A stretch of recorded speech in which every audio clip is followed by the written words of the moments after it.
Pelo sinal da Santa Cruz, livrai-nos Deus, nosso Senhor, dos nossos inimigos. Em nome do Pai, do Filho e do Espírito Santo. Amém. Meu Senhor e meu Deus, creio firmemente que estás aqui, que me vês, que me ouves. Adoro-te com profunda reverência. Peço-te perdão dos meus pecados e graça para fazer com fruto este tempo de oração. Minha Mãe Imaculada, São José, meu Pai e Senhor, meu anjo da guarda, intercedei por mim.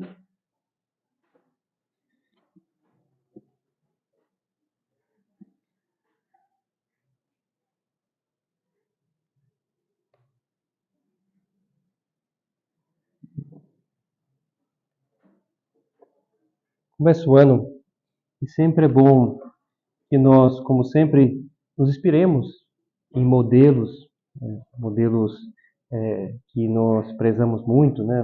Sei lá, um, o chefe onde trabalhamos, os nossos pais, algum modelo para nos ajudar nesse itinerário do começo do ano, para começarmos bem, fazermos projetos, né?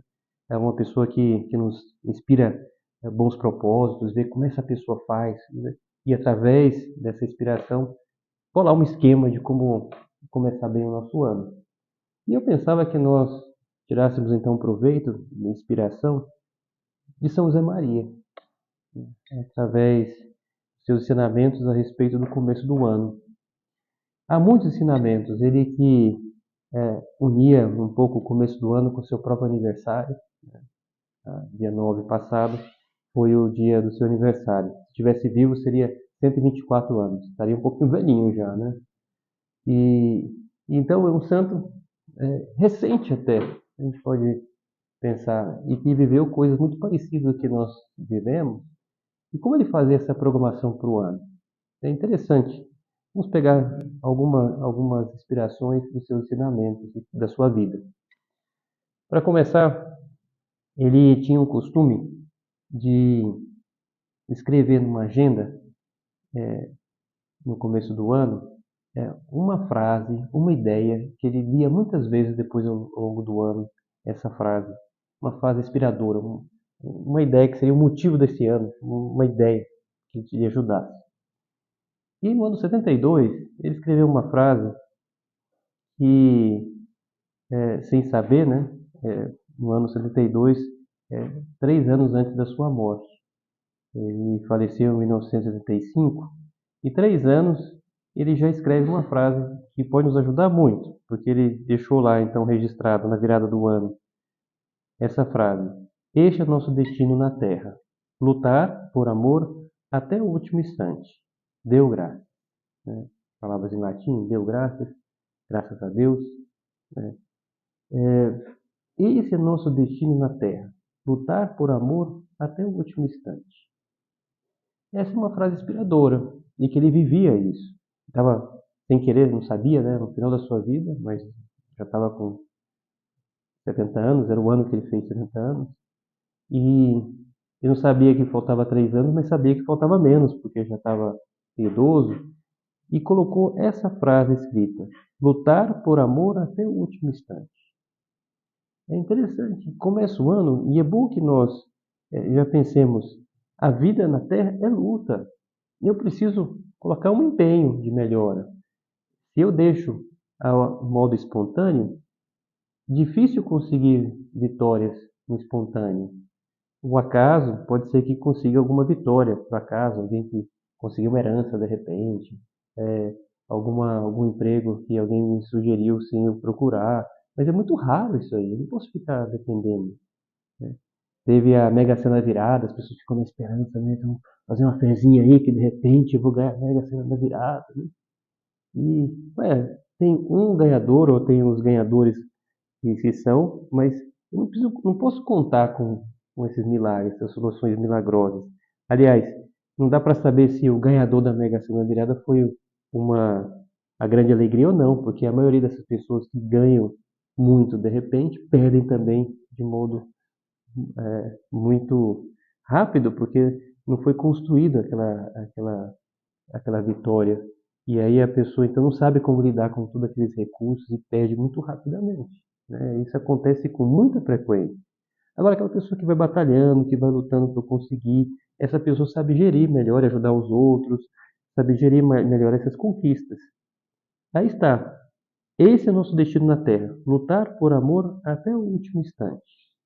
Esse é o primeiro ensinamento que eu queria que comentaram. Seu Zé Maria escreve: lutar por amor. Esses propósitos que vocês talvez já fizeram no começo do ano, mesmo que seja só intuitivamente, sem expressar exatamente num papel, mas que eu quero melhorar, eu quero fazer melhor, fazer diferente este ano. Qual que é a motivação? É por amor? Um amor a Deus e depois um amor ao próximo? Ou é por um amor egoísta, que não é amor? É um amor próprio, que não é amor verdadeiro? Se é essa motivação pelo egoísmo, precisamos purificar. Não vai longe. Aquilo que é motivado pelo egoísmo rapidamente se esvai. Mesmo que a pessoa tenha alguma conquista, logo logo desiste, né? Ou não tem valor. Lutar por amor.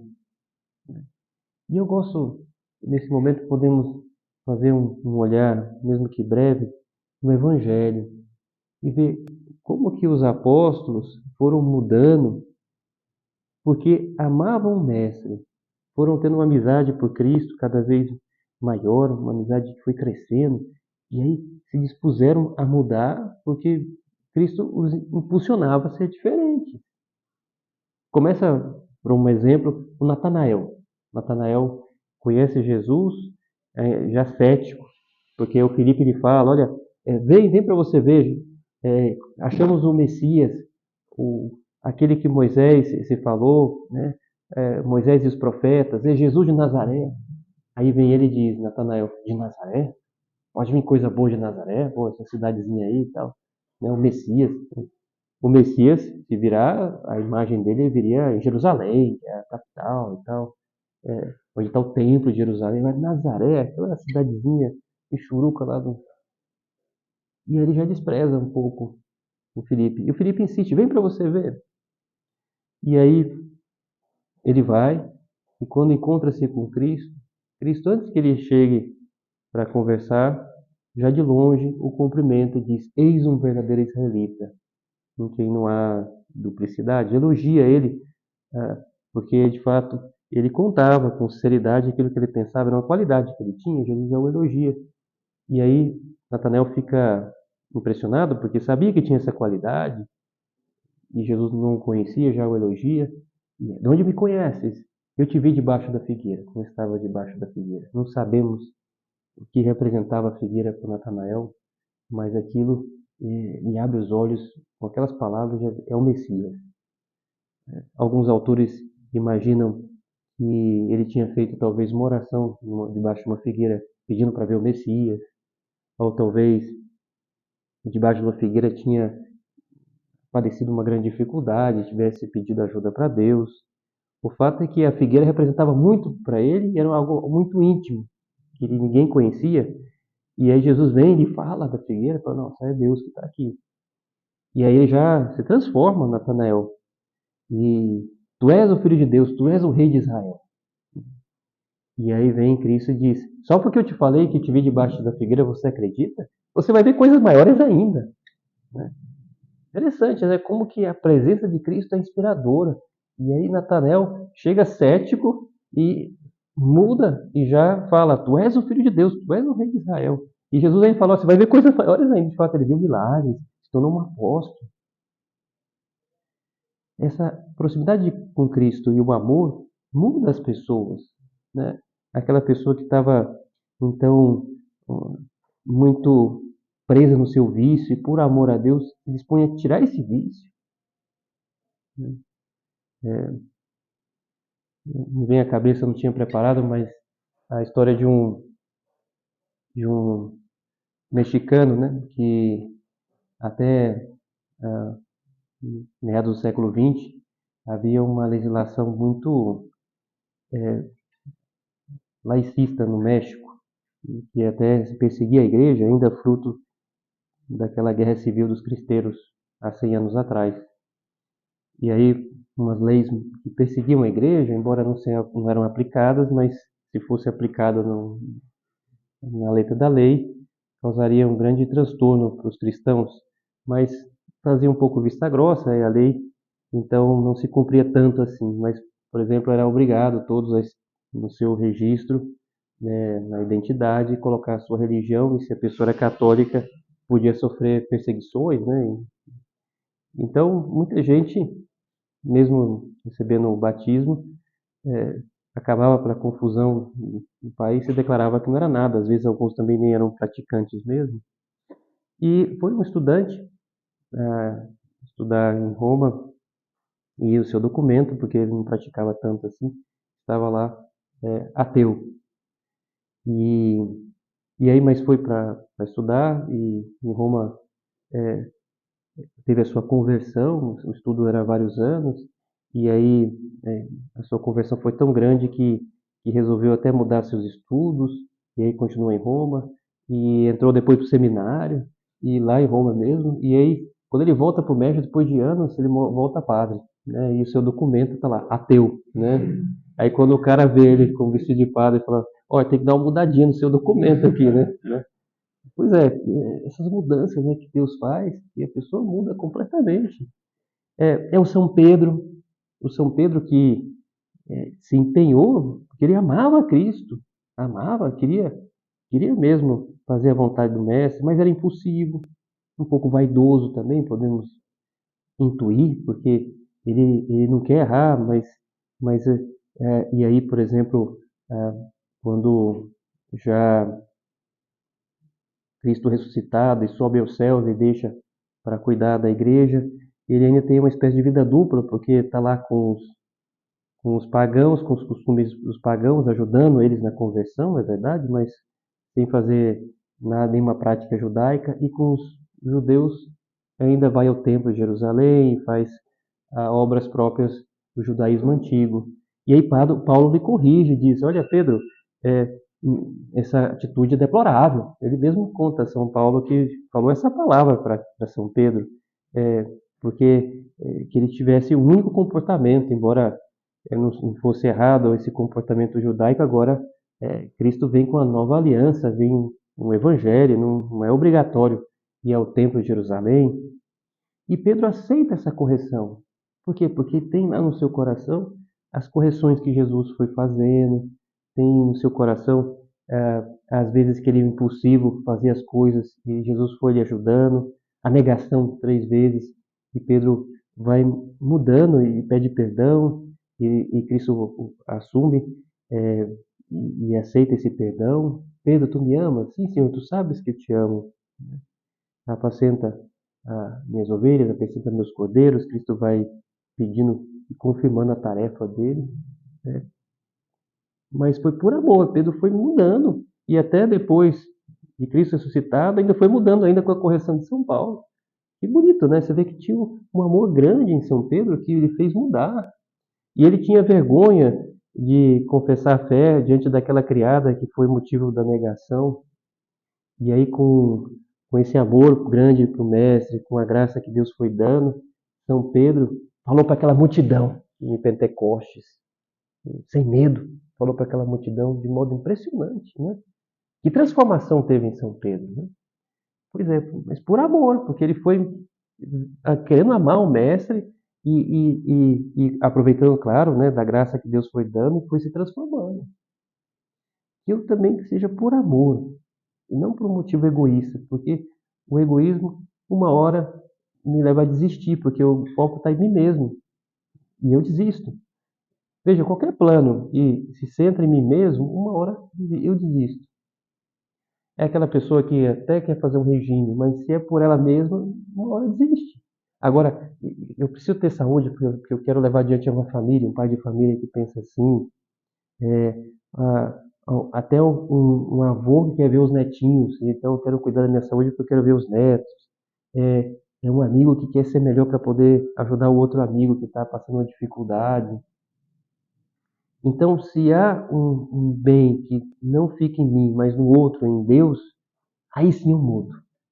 Quando o outro me quer diferente, e o outro que me ama, e se eu percebo claramente esse outro é o próprio Deus, aí eu ganho força para mudar. Foi o que aconteceu. Natanael, São Pedro. Olha o exemplo de São João, também que eu gosto de lembrar. São João, ele é um pouco radical. Se a gente olha lá no Evangelho, São João ouviu falar do João Batista, né, que se alimentava de gafanhotos e mel silvestre, e tinha um vestido de couro. Nossa, é esse aí que eu quero, né? Vou seguir ele e tal, né? Você vê meio radical, né? A coisa mais difícil, eu quero essa daí e tal, né? Então ele foi lá, foi acompanhar o João Batista e era jovem, todo o seu ímpeto, né? De seguir o mais estrito aquilo que podia, a lei que pedia para os judeus, e via lá em João Batista uma radicalidade maior do que a dos fariseus. Olha só, fariseu é fichinha, João Batista, é isso aí e tal. E aí, quando João Batista apresenta Cristo, dizendo: Olha, aqui, eis o Cordeiro de Deus, aqui não sou digno de desamarrar suas sandálias, esse é maior do que eu. Ah, então vou para Jesus, então ele vai lá, pensando que ia ser mais radical ainda, né? E aí conhece Jesus e vai se deparando que a radicalidade de Jesus é diferente. Não é aquela exterior que Deus utilizou de João Batista, mas é mais um interior de conversão. Jesus não vestia aquela roupa chamativa do Batista, mas vestia uma túnica, até na crucifixão. Sabemos que é uma túnica sem costura, uma túnica pelo menos igual àquelas que as pessoas usavam no dia a dia, até boa de certa forma. Mas Cristo vivia esse desprendimento interior. Cristo vivia essa vida sacrificada e ajudava as pessoas e ia de um lugar para outro. Aquilo foi mudando João Batista, mudando João Evangelista. Ao longo do Evangelho a gente vai vendo que ele ainda tem resquícios dessa radicalidade mal interpretada. Quando Jesus não é recebido na Samaria, e ele está lá, o João Evangelista, e ele fica muito mordido com aquilo, né? Poxa, não receberam Jesus, não deram pousada para o mestre, né? Não quiseram, só porque era judeu, não quiseram deixar ele entrar na cidade. E aí ele fica com uma ira e vai lá e fala com Jesus: Olha, Jesus, quer que invoquemos fogo, que venha fogo e consuma toda essa cidade, né? Dá para ver, né, que eles tinham feito muitos milagres, os apóstolos, e viam com capacidade de invocar a Deus, e Deus ia mandar fogo e ia queimar aquela cidade mesmo, né? Falou: queres que façamos isso, né? E Jesus: não, né? Mas ele estava disposto a queimar essa cidade, já que não recebeu a gente, né? Interessante, né? E é o mesmo São João que aos poucos, com a ajuda de Deus, a graça, né? Mas que é por amor que ele se empenhou a mudar, porque ele amava mesmo o mestre. Ele chega lá no final da vida, as cartas de São João são emblemáticas. São João diz: Filhinhos, amai-vos uns aos outros, né? Aí dá vontade, amai-vos, você amava aqueles da Samaria lá, que você mandou queimar, queria que mandar queimar, né? É que ele mudou, né? Agora ele via da importância desse amor grande, né? E ele escreve lá: Filhinhos, amai-vos uns aos outros. Que bonito, né? Ver essa transformação nos apóstolos. Mas tudo foi por amor, senão não mudaria. Esse é o nosso destino na Terra, mas um destino amoroso, não é uma espécie de castigo. Lutar por amor. Então, por amor a Deus, não por um amor egoísta, mas por amor a Deus, que transforma mesmo, como transformaram os apóstolos. Até o último instante. Começa o ano e é bom que a gente tenha essa atitude no coração. As qualidades que eu me tenho, talvez o propósito que eu quero mudar, eu não vou conseguir de um dia para o outro, nem de um mês para o outro. Às vezes vai demorar anos, mas exatamente porque demora anos, é melhor começar logo agora, porque senão aí vai demorar mais tempo ainda, né? Então que eu comece já essa obra de santificação mais forte na minha vida, deixando que Deus atue na minha vida, mas até o último instante, sem desistir. Nós começamos e muitas vezes desistimos quando estamos a ponto de ter uma conquista. Não, eu continuo, mesmo que eu não veja nada, eu continuo, porque se é por amor, eu não vou desistir. São José Maria sempre lembrava, na sua pregação, de um episódio que aconteceu com ele, quando foi a Ávila fazer uma romaria. Ele gostava de ir com poucas pessoas. Era um grupo pequeno de estudantes com ele, né? E, e foi até Ávila fazer uma romaria que era rezar o rosário. Rezava o rosário subindo ah, até a igreja de Sonsoles, dedicada a Nossa Senhora de Sonsoles, assim chamada. Aí outro texto dentro da igreja e outro texto voltando até a estação do trem, onde voltava para Madrid, de onde tinha vindo. E quando chegou a Ávila, cidade que faz lembrança de Santa Teresa, que, que morou lá, quando chegou na estação de trem, de longe dava para ver a igreja onde iam fazer essa romaria. E foram caminhando até lá, ele com poucos estudantes, é, e aí depois de uma breve conversa e tal, já começaram o texto. E exatamente na hora que começa um texto, eu estive lá uma vez e é emblemático mesmo, quando começa o caminho de serra para chegar até Sonsoles, aí já não dá para ver a igreja. Porque, claro, está no topo lá da serra, mas quando você está exatamente começando a subida, ela fica escondida.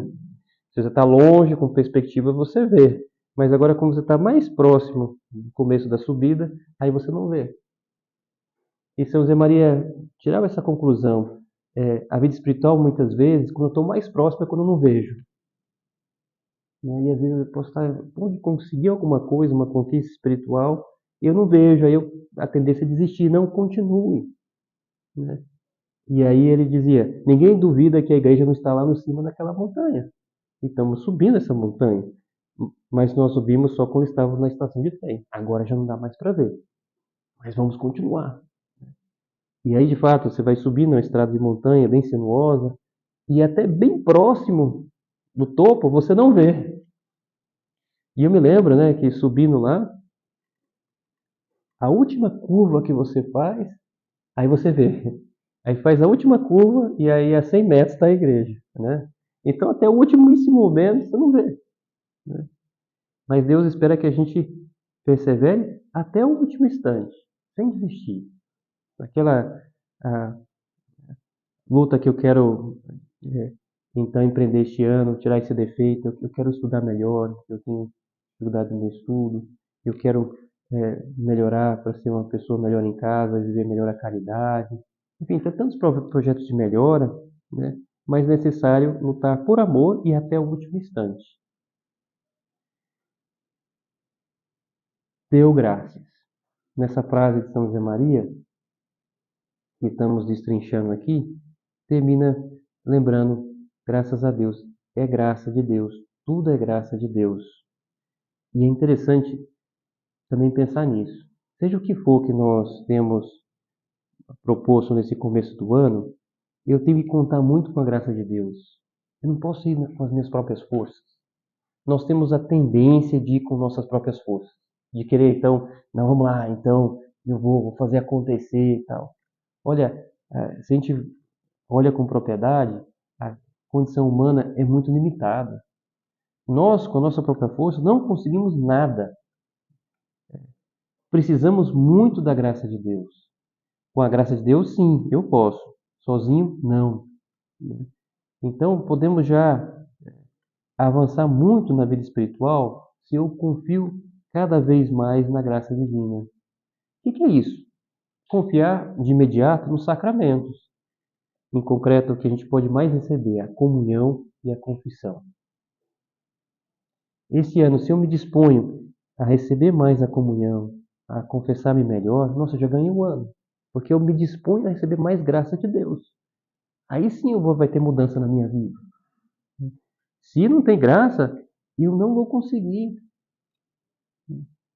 É um bom parâmetro que a gente pode se perguntar. Eu cultivo a graça de Deus no meu coração? Eu procuro estar mais em estado de graça, que é isso que a igreja ensina, né? Aquela pessoa que não tem pecado grave, então está em estado de graça. O ano que passou, eu estive mais em estado de graça ou em estado de pecado? Se fosse contar os dias, né? Podemos ter esse desejo, não, eu quero estar muito mais em estado de graça. O cristão, literalmente, né, que está longe da graça, é um desgraçado, né? E eu não quero ficar desgraçado muitas vezes no ano, né? Talvez eu quero evitar o mínimo possível, né? Talvez nem sequer um dia aconteceu, se eu tive a infelicidade de cair num pecado grave, eu quero me confessar logo, porque eu quero me abrir para a graça de Deus. Esse pode ser um ótimo propósito. Olha, eu vou cultivar muito mais a graça de Deus este ano. Excelente, porque é fazer isso que São Zé Maria escreveu na sua agenda. Este é o nosso destino na Terra, lutar por amor até o último instante. Deu graça. Contando com a graça de Deus, graças a Deus. Né? E eu preciso contar muito com a graça de Deus. E eu conto com essa graça, a graça que vem também da comunhão. Uma só comunhão, o Tratado da Eucaristia nos ensina, uma só comunhão bem recebida. Claro, eu suponho que eu estou em estado de graça e recebi aquela comunhão com devoção. Uma só comunhão bem recebida justifica o homem. O que quer dizer isso? Me dá a garantia do céu direto. Olha só, Deus nosso Senhor que está aqui conosco, né? Uma só comunhão, recebendo o Senhor no nosso coração com devoção, já tem o penhor da vida eterna. Nossa, né? Eu pulo o purgatório com uma só comunhão. Nossa, mas eu recebo com devoção essa comunhão? Né? Aí alguém pode dizer, mas eu tenho distrações, eu não sei se eu vou conseguir. Então vamos tentar receber a comunhão mais vezes, que uma delas eu vou conseguir. Se eu estou tentando, ao longo do ano, eu vou ter 365 chances. Se eu procuro talvez ir à missa diária, né? Mas se não, pelo menos ir mais vezes à missa para dar mais chance de receber essa comunhão restauradora, maravilhosa. Né? Abrirmos para a graça de Deus. Tudo isso vai ter o seu valor, né? Se eu sei o que eu quero mudar. Veja que deixei por último, mas é importante. Eu fui citando exemplos, né? Mas o que eu quero mudar? Isso tem exemplos, né? Eu quero ser melhor em casa, eu quero ser melhor no meu trabalho, eu quero ter uma conquista profissional. Mas agora é o momento da gente pensar, o que eu quero mudar? Eu não sei o que mais tem no seu coração de mudança, mas eu te digo que sejam propósitos que me ajudem a chegar à vida eterna. Alguém que tem um propósito baixo, né? Vai ficar rasteiro. Não. Eu tenho um propósito elevado, espiritual. Por exemplo, eu quero cultivar mais o estado de graça. Esse é um propósito maravilhoso, porque depois eu vou conseguir outras conquistas só com essa primeira conquista espiritual. As materiais vêm depois. Nesse sentido, eu nunca me esqueço de uma mãe de família que me contava. Tinha lá as filhas e então se dispôs a fazer um terço em família. E como tinha uma filha um pouco mais velha, seus 10 anos, uma outra com 6, e uma pequenininha, né, que mal sabia falar, já falava e tal, mas ainda era muito pequena.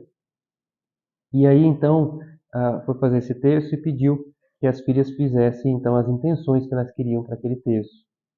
É um terço uma vez por semana, porque as crianças não dão conta de fazer com muita frequência, mas então a mais velha então decidiu rezar pela sua coleguinha da escola que estava com câncer, né? Uma intenção bonita, né? Nossa. A mãe propôs a dela, que era pelo emprego do pai que estava desempregado. Uma intenção também importante para a família, né? A criancinha do meio seguiu a intenção da irmã mais velha, vou rezar para sua amiguinha, sua amiga que tá com câncer. E chegou naquela pequena, né? E a intenção dela eu quero aprender a assobiar, né? Porque eu não sei assobiar. E as minhas amiguinhas já sabem assobiar, né? Ela estava super preocupada, né? Vai ser o fim do mundo se eu não conseguir assobiar, né? E aí a mãe deixou fazer a intenção dela lá no texto, né? Ela quer muito assobiar, então deixou. Mas depois que acabou o texto, foi ajudar a filha, falar, poxa, filha, você não reparou não? Olha, tem gente com câncer, o pai está desempregado, você vai pedir assobiar, né? Pois bem, a gente pode estar assim nos nossos pedidos. Eu quero conseguir esse concurso, eu quero conseguir. Aí a gente olha, mas esse é o mais elevado que eu consigo? Né?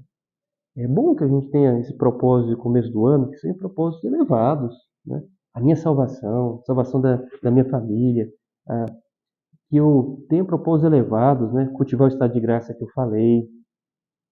Olha outro propósito interessante, e vamos indo para o final da nossa meditação. Fazer bem o exame de consciência nesse ano. Porque se eu faço bem o exame de consciência, que é uma reflexão sobre a minha vida diariamente, eu vou conhecer o estado da minha alma. E aí eu vou poder ter propósitos de melhora. Esse é um excelente propósito, né? E eu vejo, então, que propósitos eu me disponho a mudar e vou empreender essa luta, de acordo com o que me ensina São José Maria.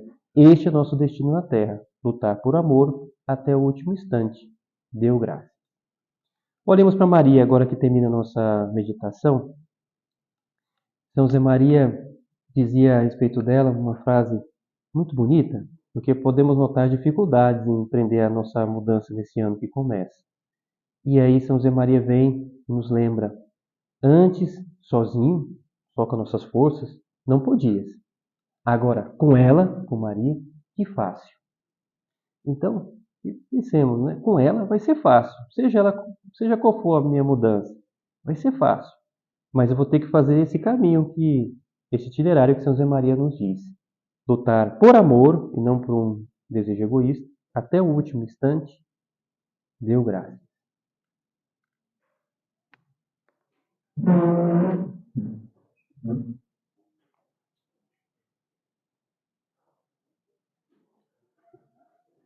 Dou-te graças, meu Deus, pelos bons propósitos, afetos e inspirações que me comunicaste nesta meditação. Peço-te ajuda para os pôr em prática. Minha Mãe Imaculada, São José, meu Pai e Senhor, meu anjo da guarda, intercedei por mim.